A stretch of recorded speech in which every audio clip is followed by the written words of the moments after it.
সূরা জাসিয়া আয়াত নাম্বার 7।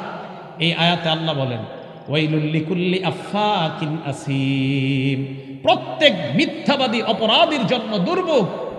ইয়াসমাউ আয়াতিল্লাহ, এলাকাবাসী মন দিয়ে শোনেন, আল্লাহ বলেন ইয়াসমাউ আয়াতিল্লাহ, আল্লাহর কোরআনের আয়াত শুনে, তুতলা আলাইহি, যেই কোরআন তাদের সামনে তেলাওয়াত করা হয়, সুম্মা ইউসিররু মুস্তাকবিরা, এরপরে অহংকারের উপর অটল থাকে, কাআল্লাম ইয়াসমাহা, কোরআন তেলাওয়াত শুইনাও ভাব করে এমন যেন শুনে না।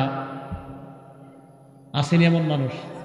কোরআন তেলাওয়াত শুনে, শোনার পর এমন ভান করে কাআল্লাম ইয়াসমাহা, যেন সে এটা শুনেই না। আল্লাহ বলে ফাবাশশিরহু বিআযাবিন আলীম, তাকে যন্ত্রণাদায়ক আযাবের সুসংবাদ দিয়ে দাও। বলেন নাউযুবিল্লাহ। আল্লাহ বলেন প্রত্যেক অধিক মিথ্যাবাদী গুনাহগারের জন্য দুর্ভোগ, যেই ব্যক্তি কোরআন শুনে, যেই কোরআন তার সামনে তেলাওয়াত করা হয়, এরপর অহংকার প্রদর্শন করে সে এমন ভাব করে যে কোরআন সে শোনেই না, আল্লাহ বলে তার জন্য দুর্ভোগ। আল্লাহ আমাদের সকলকে অহংকার মুক্ত জীবন যাপন যেন করতে পারে আল্লাহ তৌফিক দান করেন। কারুন, ফেরাউন, হামান, বলেন তো তিনটা নাম। কারুন, ফেরাউন, হামান।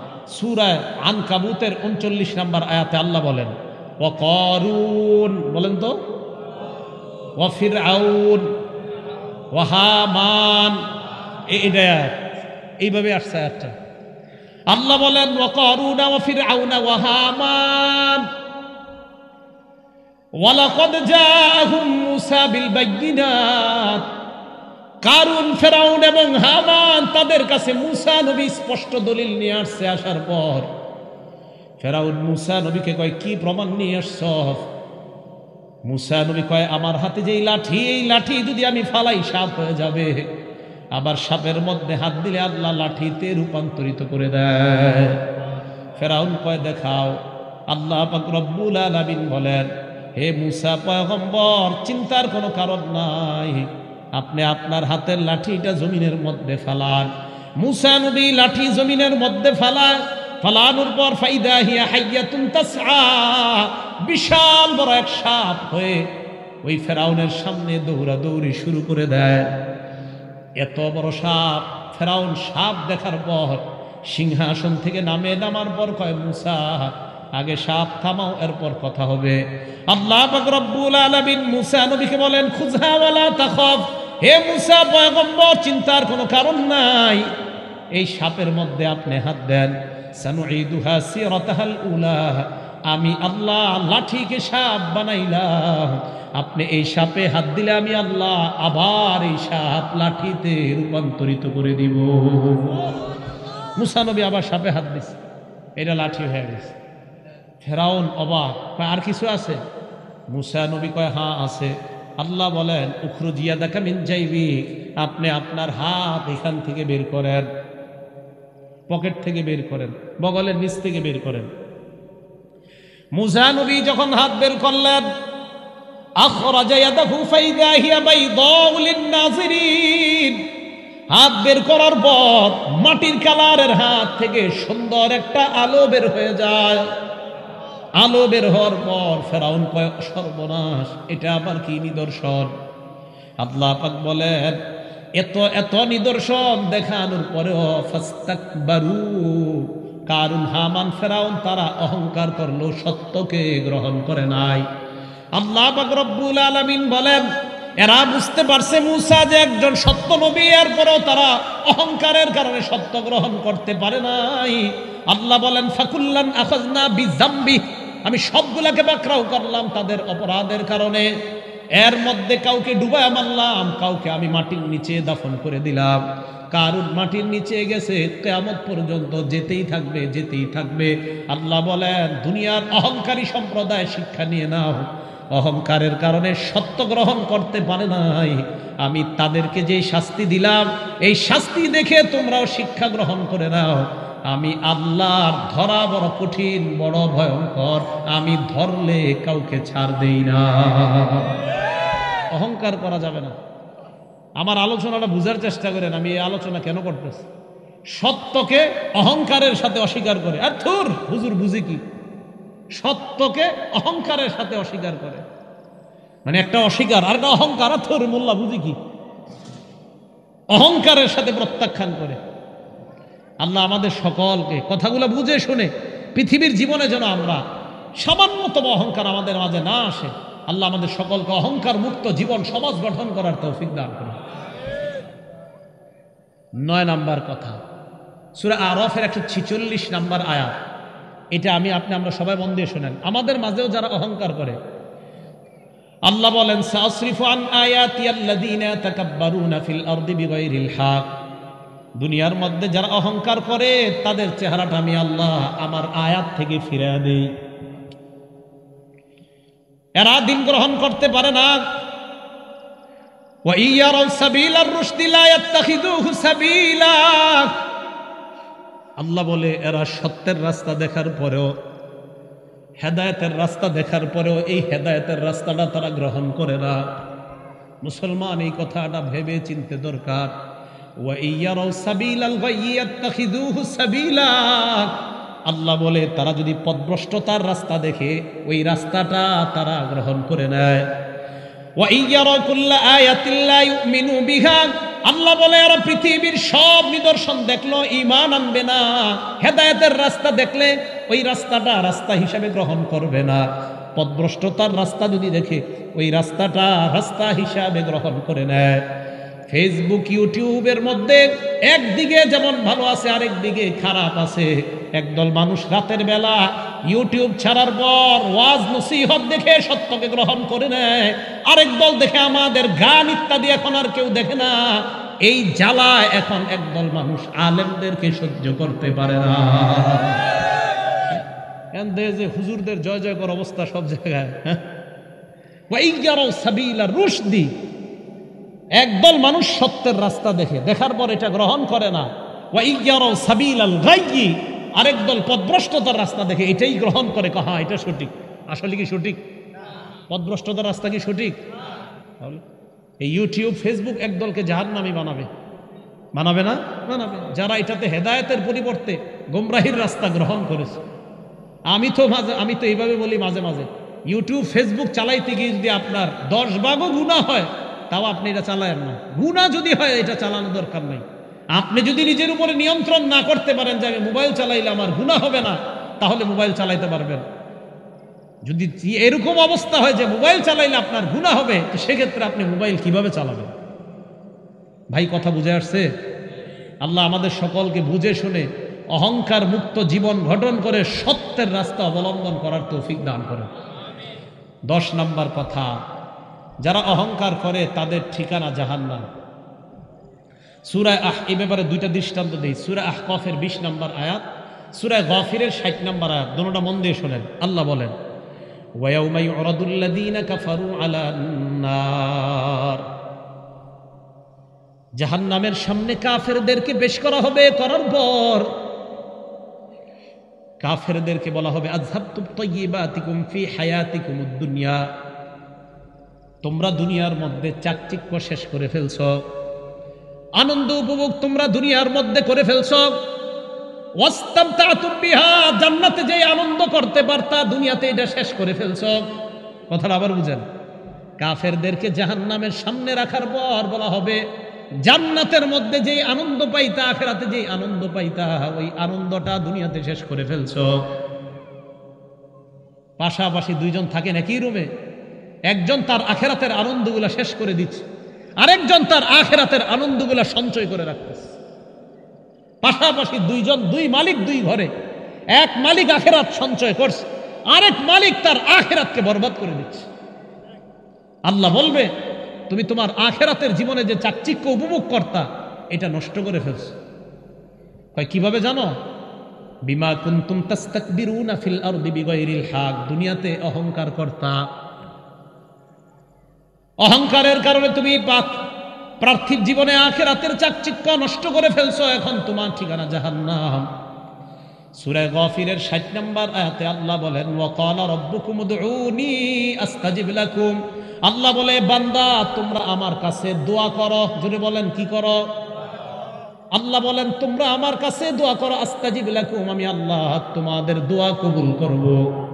আবার বলছি, আল্লাহ বলে তোমরা দোয়া করো আমি কবুল করব। বলেন তো বাংলাটা, আল্লাহ কি বলছে? তোমরা দোয়া করো, আল্লাহ কি বলে? আমি। আবার আল্লাহ বলছে আমাদেরকে তোমরা, আমি আল্লাহ। আপনার তো আমাদের এইগুলো কেন বিশ্বাস হয় না? আল্লাহ আমাদেরকে বলছে তোমরা দোয়া করো, আল্লাহ বলছে আমি কবুল করব।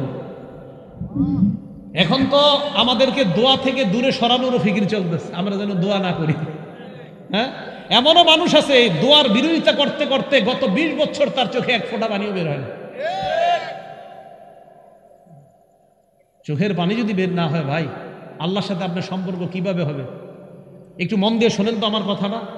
একটা ঘরে বসে আছেন আপনি, ঘরে আপনার 4টা রুম, একটা রুমে আপনি বসলেন, ওই রুমে আপনার বিবি নাই, আপনার ছেলে মেয়ে কেউ নাই, সবাই বাহিরে আছে, অন্যান্য রুমে আছে। দরজাটা লাগাইয়া দিলেন, হালকা আলো জ্বলতেছে ঘরের মধ্যে, ফ্যানটা চলতেছে বা এসিটা চলতেছে, সামান্য একটু আলো ঘরের মধ্যে, অথবা জানালাটা খোলা, চাঁদের আলো আপনার ঘরের মধ্যে, লাইটটাও ঘরে নিবানো, ছেলে মেয়ে স্ত্রী কেউ নাই ঘরের মধ্যে, আপনি একা। ওই মুহূর্তে আল্লাহকে বললেন, আল্লাহ আমি আর তুমি ছাড়া কেউ নাই।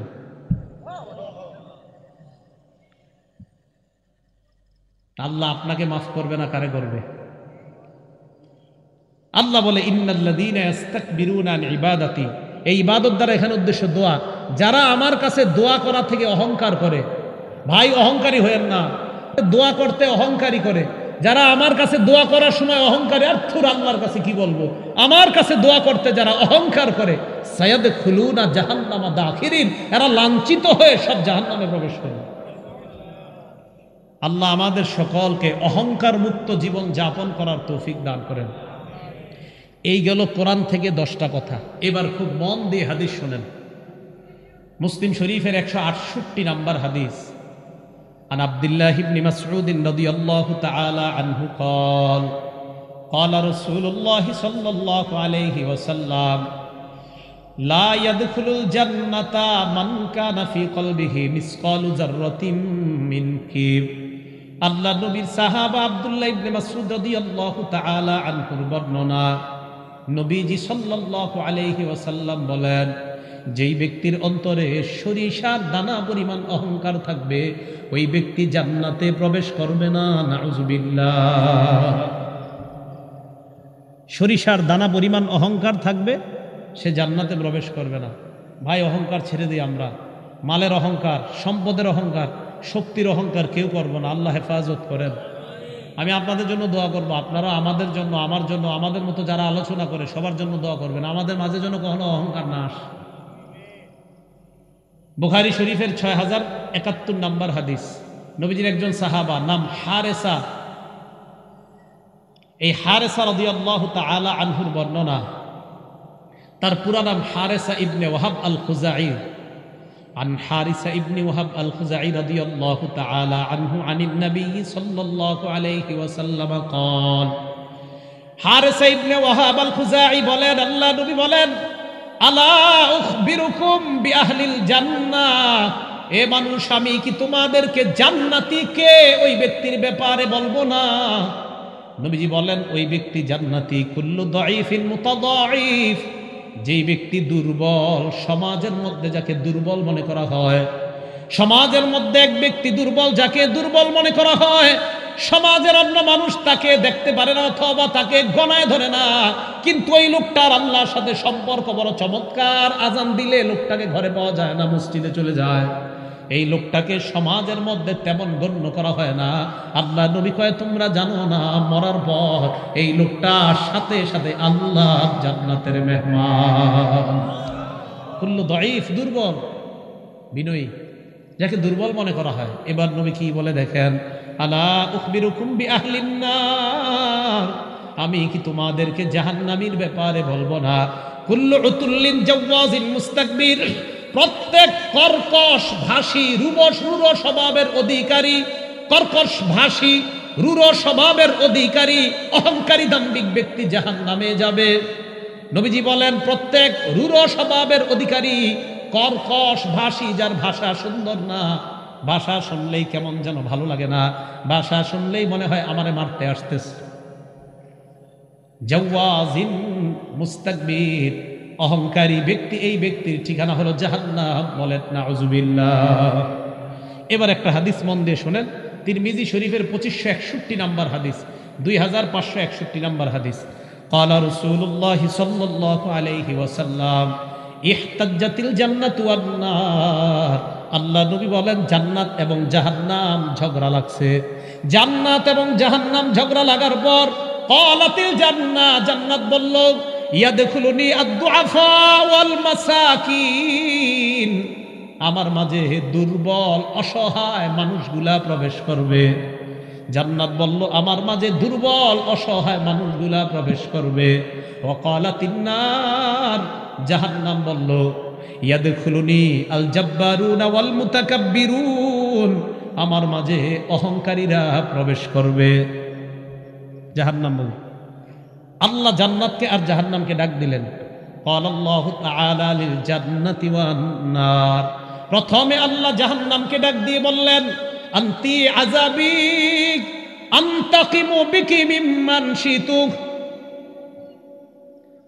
আল্লাহ জাহান্নামকে ডাক দিয়ে বলে তুমি হলো আমার আযাব, আমি তোমার মাধ্যমে যার থেকে ইচ্ছা তার থেকে আমি প্রতিশোধ গ্রহণ করব। মুসলমান, আমি বারবার এই জায়গাটা পড়ি। আল্লাহ জাহান্নামকে ডাক দিয়ে কয় তুমি আমার আযাব, আমি তোমার মাধ্যমে যার থেকে ইচ্ছা তার থেকে প্রতিশোধ নিব। একবার চিন্তা করেন, এই কথা আমার আর আপনার ব্যাপারে যদি আল্লাহ বলে ফেলে,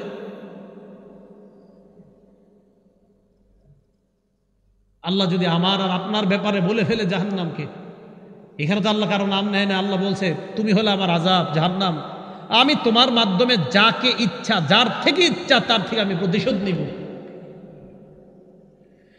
জান্নাতকে ডাক দিয়ে বললেন আনতি রহমাতি আরহামু বিকি মান শিতু, তুমি হলো আমার দয়া, আমি তোমার মাধ্যমে যাকে ইচ্ছা তাকে দয়া করে তোমার মেহমান বানায় দিব। আজকে রাত্রে থেকে একটু চিন্তা করেন, আল্লাহ জাহান্নামকে বলে তুমি আমার আযাব, আল্লাহ জান্নাতকে বলে তুমি আমার দয়া। আবার বলছি মুসলমান ভাইয়েরা, আল্লাহ জাহান্নামকে বলে তুমি আমার আযাব, আল্লাহ জান্নাতকে বলে তুমি আমার দয়া।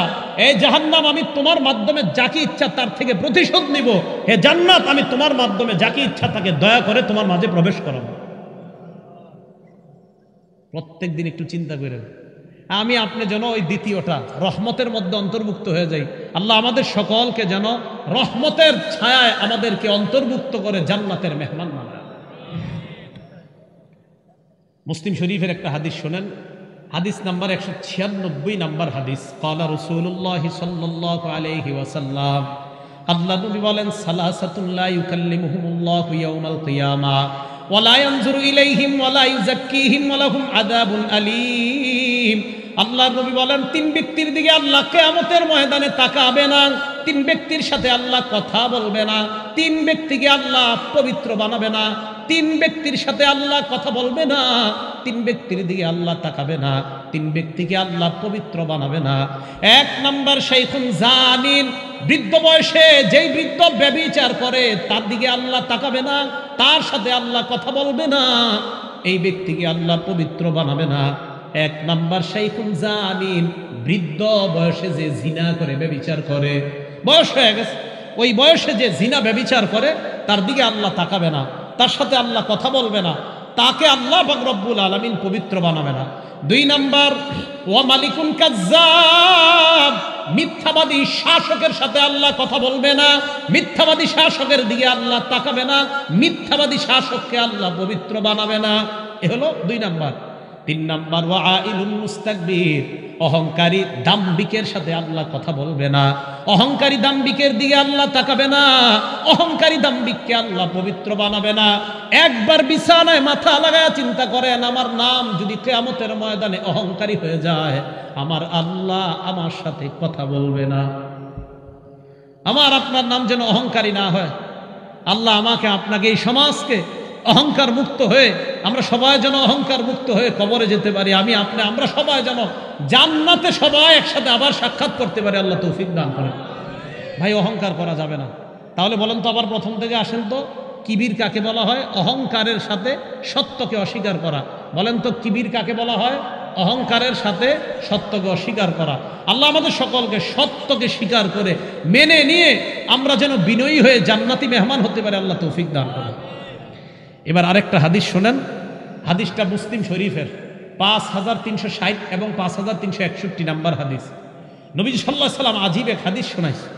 ক্বালা রাসূলুল্লাহ সাল্লাল্লাহু আলাইহি ওয়াসাল্লাম, আল্লাহ নবী বলেন, বাইনামা রাজুলুন ইয়াতাবাখতারু ইয়ামশি ফি বুরদাইন, এক ব্যক্তি একদিন রাস্তায় হাঁটতেছে দুইটা দামি চাদর গায়ে দিয়ে।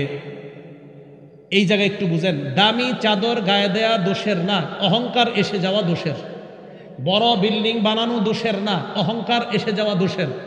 নেতা হওয়া দোষের না, অহংকার এসে যাওয়া দোষের। বিশাল বড় কোটিপতি হয়ে যাওয়া দোষের না, অহংকার এসে যাওয়া দোষের। কথাগুলো বুঝে মনে থাকবে তো? দামি কাপড় পরিধান করা এটা দোষের না, কিন্তু অহংকার এসে যাওয়া এটা দোষের। এক ব্যক্তি রাস্তায় হাঁটতেছে, কয়টা চাদর গায়ে? দুইটা দামি চাদর। তো নবীজি বলেন, সে যখন হাঁটতেছে ইয়াতাবাখতারু, অহংকার করে হাঁটতেছে। ফাআজাবাতহু নাফসুহু, মনে মনে তার নিজের অনেক বড় মনে হইতেছে, আরে আমার মতো এরকম চাদর আর এই এলাকার কে গায়ে দিতে পারে? ভাই এই কথাটা একটু মন দিয়ে শোনেন। নবীজি কি বলে? খাসাফাল্লাহু বিহিল আরদ, ওই মুহূর্তে আল্লাহ তারে জমিনের নিচে দাফন করে দিস। নবীজি বলেন, ফাহুয়া ইয়াতাজালজালু বিহা ইলা ইয়াউমিল কিয়ামা, শোনো আমার উম্মত, এই ব্যক্তি কিয়ামত পর্যন্ত মাটির নিচে যেতেই থাকবে, যেতেই থাকবে, শুধু অহংকার করার কারণে। এখনো আমরা অনেকে অহংকার করে রাস্তার মধ্যে হাঁটি, জানেননি কেন আল্লাহ ধরে না? কারণ নবীজি আল্লাহর কাছে দোয়া করছে, আমার উম্মতকে একবারে ধ্বংস করে দিয়েন না। ওই নবীর দোয়া বারবার আমাদেরকে বাঁচায় দেয়। না হয় যেইভাবে অহংকার সুলভ কথা হয়, কর্ম হয়, আল্লাহর নবীর দোয়া না থাকলে ওই অহংকারীদেরকে আল্লাহ পানির মধ্যে ডুবায় মাটির নিচে দাফন করে মারতেন। যেইভাবে অহংকার সুলভ কথা আর আচরণ করা হয়, আল্লাহ চাইলে পারতেন। নবীর দোয়ার কারণে সবাই বারবার বেঁচে যাচ্ছে। তাহলে এই হাদিস দ্বারা কি বুঝলাম দেখেন তো? দুইটা দামি চাদর গায়ে দিয়ে অহংকার করে হাঁটতেছে। তাহলে পোশাক দামি পোশাক পরা কি নাজায়েজ? বুঝে নেই, দামি পোশাক পরা নাজায়েজ। নাজায়েজ কোনটা? অহংকার। বড় বিল্ডিং বানানো হালাল টাকা দিয়ে, এটা কি নাজায়েজ? নাজায়েজ কোনটা? অহংকার। কোটিপতি হালাল পন্থায় হওয়া কি নাজায়েজ? অহংকার হেসে যাওয়াটা নাজায়েজ। এবার তিরমিজি শরীফের একটা হাদিস শোনেন, 2492 নাম্বার হাদিস, 2492 নাম্বার হাদিস তিরমিজি শরীফের। ক্বালা রাসূলুল্লাহ সাল্লাল্লাহু আলাইহি ওয়াসাল্লাম, আল্লাহ নবী বলেন, ইউহশারুল মুতাকাব্বিরুনা ইয়াওমাল কিয়ামাতি আমসাল আয-যুররি ফি সুওয়ারির রিজাল, কিয়ামতের ময়দানে অহংকারীদেরকে পিঁপড়ার মতো মানুষের আকৃতিতে উপস্থিত করা হবে। পিঁপড়ার মতো, পিঁপড়ার মতো অহংকারীদেরকে কিয়ামতের ময়দানে পিঁপড়ার মতো মানুষের আকৃতিতে উপস্থিত করা হবে। মানুষের আকৃতিতে উপস্থিত করার পর ইউসাকুনা ইলা সিজনিন ফি জাহান্নাম, অহংকারীদেরকে টানতে টানতে জাহান্নামের একটা জেলখানার দিকে নেওয়া হবে। ইউসাম্মা বুলাস, ওই জেলখানাটার নাম হলো বুলাস। বলেন কি নাম? জাহান্নামের একটা জেলখানা, নাম কি বলেন তো? এই বুলাস নামক জাহান্নামের দিকে কাদেরকে ডেকে নেওয়া হবে? টেনে নেওয়া হবে অহংকারীদেরকে। আবার বলছি, নবীজি বলেন, অহংকারীদেরকে কিয়ামতের ময়দানে পিঁপড়ার মতো মানুষের আকৃতিতে উপস্থিত করা হবে। এরপর তাদেরকে টেনে নেওয়া হবে জাহান্নামের একটা জেলখানার দিকে, যে জেলখানাটার নাম কি? বুলাস। ওই বুলাস নামক জাহান্নামে তাদেরকে রাখার পর ইউসকাউনা মিন উসারাতি আহলিন নার তিনাতিল খাবাল, এই অহংকারীদেরকে জাহান্নামীদের রক্ত এবং পুঁজ দেওয়া হবে পান করার জন্য। বলেন নাউজুবিল্লাহ। এদেরকে পান করার জন্য দেওয়া হবে কি? জাহান্নামের পুঁজ। পানি রাখেন, এটা নেন, চা অন্য কাউরে দেন। জাহান্নামীদের পুঁজ এবং রক্ত অহংকারীদেরকে দেওয়া হবে পান করার জন্য। জাহান্নামীদের পুঁজ এবং রক্ত। তাহলে এবার বলেন তো, জাহান্নামীদের, আল্লাহ আমাদের সকলকে দাম্ভিকতা, অহংকার মুক্ত জীবন গড়ে, টাকার অহংকার, পয়সার অহংকার, অর্থের অহংকার, স্বর্ণ রূপার অহংকার, জামা কাপড়ের অহংকার, সব ধরনের অহংকার থেকে বেঁচে সামান্য পরিমাণ অহংকার মুক্ত হয়ে যেন আমরা কবরে যেতে পারি, আল্লাহ তৌফিক দান করেন। এবার একটা কিতাব আছে ইমাম বুখারীর লেখা, আল আদাবুল মুফরাদ। ইমাম বুখারীর একটা কিতাবের নাম বুখারী শরীফ, আর একটা কিতাব আছে আল আদাবুল মুফরাদ। ইমাম বুখারীর আরো কিতাব আছে, এটার নাম তারিখুল কাবীর, এটা ইমাম বুখারীর লেখা। এই আল আদাবুল মুফরাদের 551 নাম্বার হাদিস। এই হাদিসের মধ্যে নবীজি বলেন, ক্বালা রাসূলুল্লাহ সাল্লাল্লাহু আলাইহি ওয়াসাল্লাম, আল্লাহর নবী বলেন, মান তাআজ্জামা ফি নাফসিহি, যেই ব্যক্তি মনে মনে অহংকার করে, আও ইখতালা ফি মাশিহি, অথবা হাঁটার মধ্যে অহংকারী প্রদর্শন করে। আবার বলছি, যেই ব্যক্তি মনে মনে অহংকার করে, বরত্ব করে, অথবা হাঁটার মধ্যে অহংকারী প্রদর্শন করে। হাঁটার সময় আজকে দিকে একটু চিন্তা ভাবনা করে হাঁটেন, আমি মাটি দিয়ে হাঁটতেছি। নবীজি বলেন, লাকি আল্লাহ ওয়া হুয়া আলাইহি গদ্বান, এই ব্যক্তি আল্লাহর সাথে সাক্ষাৎ করবে, এমন অবস্থায় আল্লাহ তার উপর রাগান্বিত থাকবে। বলেন নাউজুবিল্লাহ। তাহলে আপনাদেরকে প্রশ্ন করি, আপনারা ইনশাআল্লাহ জবাব দিতে পারবেন আশা করি। অহংকারীদেরকে কিসের মতো জানি উপস্থিত করা হবে? জেলখানাটার নাম পান করতে দেওয়া হবে রক্ত এবং পুষ। কি দেওয়া হবে? রক্ত এবং পুষ। যেই ব্যক্তি অহংকার করে হাঁটে এবং মনে মনে অহংকার করে আল্লাহর সাথে সাক্ষাৎ করবে, এমন অবস্থায় আল্লাহ তার উপর কি থাকবে? রাগান্বিত। এই তো মাশাআল্লাহ আপনাদের বুঝে আসছে, আল্লাহ তার উপরে রাগান্বিত থাকবে। এই গেল অহংকারের হাদিসের আলোচনা। অহংকার তিন প্রকার। বলেন অহংকার কয় প্রকার? তিন প্রকার। এক নাম্বার আত্তাকাব্বুরু আলাল্লাহ, আল্লাহর সাথে অহংকার করা। দুই নাম্বার আত্তাকাব্বুরু আলাল মুরসালিন, নবীদের সাথে অহংকার করা। তিন নাম্বার আত্তাকাব্বুরু আলান নাস, মানুষের সাথে অহংকার করা। এক নাম্বার আল্লাহর সাথে অহংকার করা, দুই নাম্বার রাসূলদের সাথে অহংকার করা, তিন নাম্বার মানুষের সাথে অহংকার করা। এক নাম্বার আল্লাহর সাথে অহংকারের দৃষ্টান্ত সূরা নাজিআতের 24 নম্বর আয়াতে আল্লাহ বলেন, আনা রাব্বুকুমুল আ'লা। ফেরাউন জনগণকে কয়, আমি তোমাদের বড় খোদা। এই জায়গায় ফেরাউন কার সাথে অহংকার করতেছে? ফেরাউন কয়, আমি তোমাদের বড় খোদা। আর একটা মজার উদাহরণ দিলে আপনারা বুঝবেন। সূরা বাকারা 258 নম্বর আয়াত। কারো ঘরে বাংলা কোরআন, বাংলা অনুবাদের কোরআন শরীফ যদি থাকে, বাংলা অনুবাদ সহ অথবা তাফসির আছে, সূরা বাকারা 258 নম্বর আয়াতের অনুবাদ আর তাফসির যদি বাংলা থাকে পড়ে নেবেন, খুব মজা পাবেন। আল্লাহ বলে, আলাম তারা ইলাল্লাযী হাজ্জা ইব্রাহিমা ফি রাব্বিহি আন আতাহুল্লাহুল মুলক। আপনি কি ওই ব্যক্তিকে দেখেন না যেই ব্যক্তি ইব্রাহিম নবীর সাথে তার রবের ব্যাপারে ঝগড়া করছে? এই ব্যক্তি দ্বারা উদ্দেশ্য হলো নমরুদ। বলেন কে? চাটা খেয়ে ফেলেন, নষ্ট করেন না। আমি তো চা খাবো না ভাই, শুধু চা খেয়ে ফেলেন। হ্যাঁ, আল্লাহ পাক রব্বুল আলামিন বলেন, আপনি কি ওই ব্যক্তিকে দেখেন না? চা নষ্ট করেন না, কাউকে দিয়ে দেন। আপনি কি ওই ব্যক্তিকে দেখেন না যেই ব্যক্তি ইব্রাহিম নবীর সাথে তার রবের ব্যাপারে ঝগড়া করছে? বলেন তো এই জায়গায় ওই ব্যক্তি দ্বারা কে উদ্দেশ্য? নমরুদ। এখন নমরুদ কি ঝগড়া করছে দেখেন। আন আতাহুল্লাহুল মুলক, আল্লাহ নমরুদকে রাজত্ব দিয়েছে। বিসমিল্লাহ, আল্লাহুম্মা লাকাল হামদু ওয়া লাকাশ শুকর। তো নমরুদকে আল্লাহ রাজত্ব দিয়েছে। এখন দেখেন ইব্রাহিম নবীর সাথে নমরুদের কথাবার্তা চলতেছে। ইব্রাহিম নবী কয়, আপনি নিজেরে কি মনে করেন? কয়, আমি নিজেরে খোদা মনে করি। নাউজুবিল্লাহ, আসতে বলেন। ইব্রাহিম নবী কয়, কিভাবে এটা মনে করেন? নমরুদ কয়, তুমি যে তোমার আল্লাহরে আল্লাহ মনে করো, কিভাবে বলো? ইব্রাহিম নবী কয়, আমার আল্লাহ ইউহয়ী ওয়া ইউমীত, আমার রব, আমার আল্লাহ মানুষকে জিন্দা বানায়, জীবিত আবার মৃত্যু দান করে। নমরুদ কয়, তাই নাকি?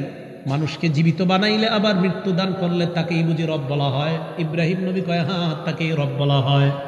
নমরুদ দুই ব্যক্তিকে গ্রেফতার করছে, করার পর একজনকে নমরুদ হত্যা করছে, আরেকজনকে কিছুদিন বন্দি রেখে ছেড়ে দেওয়ার পর ইব্রাহিম নবীরে কয়, এই যে আমি একজনকে জিন্দা করলাম, আরেকজনকে মারলাম, তার মানে আমিও রব। কথা বুঝে আসছে সবার? নমরুদ ইব্রাহিম নবীরে কয়, তোমার রব কিভাবে? তো ইব্রাহিম নবী বললেন, রব্বিয়াল্লাযী ইউহয়ী ওয়া ইউমীত, আমার রব মানুষ জিন্দা করে, আমার রব মৃত্যু দান করে। নমরুদ দুইজনকে অ্যারেস্ট করে একজনকে ছেড়ে দিছে, আরেকজনকে বন্দি রেখে কয়, কিছুদিন পরে ছেড়ে দিছে, আরেকজনে মারছে। এই যে আমি একজনকে মারলাম, আরেকজনকে জিন্দা ছেড়ে দিলাম, তো আমিও তো জীবিত করি, আমিও মৃত্যু দিই, আমিও রব। ইব্রাহিম নবী চিন্তা করে এটারে কিভাবে আটকান যায়, বুদ্ধি করে ইব্রাহিম নবী একটা কথা বললেন। কি বললেন? ইব্রাহিম নবী বললেন, তার মানে আপনি যদি রব হন, বুঝে নিলাম আপনি একজনকে জিন্দা ছেড়ে দিলেন, আর একজনকে আপনি মৃত্যু দিলেন। এবার আমি আপনাকে বলি, ফাইন্নাল্লাহা ইয়াতি বিশ-শামসি মিনাল মাশরিকি ফাতি বিহা মিনাল মাগরিব, আমার রব আল্লাহ প্রত্যেক দিন সূর্যটা পূর্ব দিক থেকে উঠায়, আগামীকাল আপনি পশ্চিম দিক থেকে উঠান। ফাবুহিতাল্লাযী কাফার, নমরুদ সাথে সাথে পরাজয় বরণ করে নেয়। আল্লাহু আকবার। তাহলে নমরুদ আল্লাহর সাথে অহংকার করে আল্লাহ হতে গিয়ে একজনকে ছেড়ে দিছে, আরেকজনের মাইরা কয়, আমিও জীবিত করি, আমিও মৃত্যু দেই। ইব্রাহিম নবী কয় আল্লাহ তো পূর্ব দিক থেকে সূর্য উঠায়, আপনি একদিন পশ্চিম দিক থেকে সূর্যটা উঠায় দেখান। সাথে সাথে নমরুদ হেরে গেছে। নমরুদ আল্লাহর সাথে অহংকার করছে, শুধু এমন না, মক্কার কাফেররাও আল্লাহর সাথে অহংকার করছে। সূরা ফুরকানের 60 নম্বর আয়াতটা আমি বলছি না সিজদার আয়াত বললে আপনাদের সবার উপর সিজদা ওয়াজিব হয়ে যাবে, তাই আয়াতটা বলছি না, অনুবাদটা বলছি। আল্লাহ পাক রব্বুল আলামিন বলেন, যখন তাদেরকে বলা হলো তোমরা রহমানকে সিজদা করো, তারা বলল রহমান আবার কি? তারা কি বলল? রহমান আবার কি? আরে তোমার কথায় কি আমরা রহমানকে সিজদা দিব? এটা হতে পারে না। তারা আল্লাহর সাথে অহংকার করলো। অহংকার 3 প্রকার। 1 নম্বর আল্লাহর সাথে অহংকার করা। আল্লাহ আমাদের সকলকে এই জাতীয় কথাবার্তা যেগুলো আল্লাহর সাথে অহংকার হয়ে যায়, এগুলা বলা থেকে যেন বেঁচে থাকতে পারি, মুখকে হেফাজত করতে পারে, আল্লাহ তৌফিক দান করেন। 2 নম্বর রাসূলদের সাথে অহংকার করা। সূরা মুমিনুনের 47 নম্বর আয়াতে আল্লাহ বলেন, ফাকালু আনুমিনু লিবাশারাইনি মিসলিনা ওয়া কওমুহুমা লানা আবিদুন। মুসা নবী আর হারুন নবী দাওয়াত দেওয়ার পর ফেরাউন এবং তার সম্প্রদায় কয়, আনুমিনু লিবাশারাইনি মিসলিনা, আমরা কি আমাদের মতো 1-2 মানুষের উপর ঈমান আনবো? এই মুসা এবং হারুনের সম্প্রদায় আমাদের দাস, আমাদের খেদমত করে, আমাদের গোলাম, আমরা আমাদের মতো 2 মানুষের উপর ঈমান আনতে পারি না? বলেন নাউজুবিল্লাহ। সেম কথা কাফেররাও বলছে। কি বলছে জানেন? মোহাম্মদ মালি হাদার রাসূল ইয়াকুলুত তাআমা ওয়া ইয়ামশি ফিল আসওয়াক, এটা আবার কেমন নবী? এ খায়, আবার এই রাস্তায় হাঁটে, এ পানি পান করে, এ বাজারেও যায়, এটা আবার কেমন নবী? কাফেররা বলছে। তাহলে কাফেররা, ফেরাউন এবং তার অনুসারীরা মুসা আর হারুন নবীর উপর অহংকার প্রদর্শন করলো, ঈমান আনলো না। আমাদের মতো 2 মানুষের উপর কেন ঈমান আনলো? 3 নাম্বার মানুষের সাথে অহংকার করা। আল্লাহ আদমকে বানাইলেন, বানানোর পর ইবলিসকে বললেন সেজদা করো আদমকে। সূরা আরাফের 7-8 নম্বর আয়াতে, 11-12 নম্বর আয়াতে। তো সেজদা করার কথা বলার পর ইবলিস অস্বীকার করলো, আমি সেজদা করব না। আল্লাহ বললেন, ক্বালা ফাহবিত মিনহা, তুমি জান্নাত থেকে বের হয়ে যাও। ফামা ইয়াকুনু লাকা আন তাতাকাব্বারা ফিহা, জান্নাতের মধ্যে অহংকার করার কোনো অধিকার নাই। ফাখরুজ মিনহা ইন্নাকা মিনাস সাগিরিন, তুমি জান্নাত থেকে বের হয়ে যাও। জান্নাত অহংকার করার জায়গা না। এবার দুনিয়ার মধ্যে মিলান, বলেন তো জান্নাত কিসের জায়গা না? ইবলিস অহংকার করার কারণে আল্লাহ কয় জান্নাতের মধ্যে অহংকার করার কোনো অধিকার নাই। মুসলমান, জান্নাত অহংকারের জায়গা না। অহংকার দিলের মধ্যে থাকলে ওই ব্যক্তিও জান্নাতে জায়গা পায় না। এই জন্য অহংকার মুক্ত হয়ে দুনিয়া থেকে যাওয়া, কারণ অহংকার জান্নাতে থাকার জায়গা না। আল্লাহ বলে দিলেন, ফামা ইয়াকুনু লাকা আন তাতাকাব্বারা ফিহা, ইবলিস এই জান্নাত অহংকার করার শোভা পায় না, এটা অহংকার করার জায়গা না। অতএব এই আয়াত দ্বারা বোঝা যায় যারা অহংকার করবে এরা জান্নাতে থাকতে পারবে না, কারণ অহংকার জান্নাতে থাকার জায়গায় না। ভাই কথাগুলো বুঝে আসছে সবার? তাহলে অহংকার কয় প্রকার? 1 নাম্বার কার সাথে অহংকার করা? আল্লাহর সাথে ফেরাউন অহংকার করছে, নমরুদ অহংকার করছে। 2 নাম্বার রসুলদের সাথে অহংকার করা, ফেরাউন তার সম্প্রদায়, মক্কার কাফেররা নবীদের সাথে অহংকার করছে। 3 নাম্বার মানুষের সাথে অহংকার করা। এই অহংকার তাদের ব্যাপারে আল্লাহ বলেন, ইন্নাল্লাহা লা ইউহিব্বু কুল্লা মুখতালিন ফখুর, নিশ্চয়ই আল্লাহ প্রত্যেক দাম্ভিক অহংকারীকে পছন্দ করে না। আমরা সবাই যেন অহংকার মুক্ত ভাবে আমাদের হৃদয়গুলোকে সাফ করে, দিল থেকে অহংকার হিংসা পরিপূর্ণ সাফ করে আমরা পরিপূর্ণ খাঁটি মুমিন হয়ে যেন কবরে যাইতে পারি। আল্লাহ তৌফিক দান করেন। আমিন। ওয়া আখিরু দাওয়ানা আনিল হামদুলিল্লাহি রাব্বিল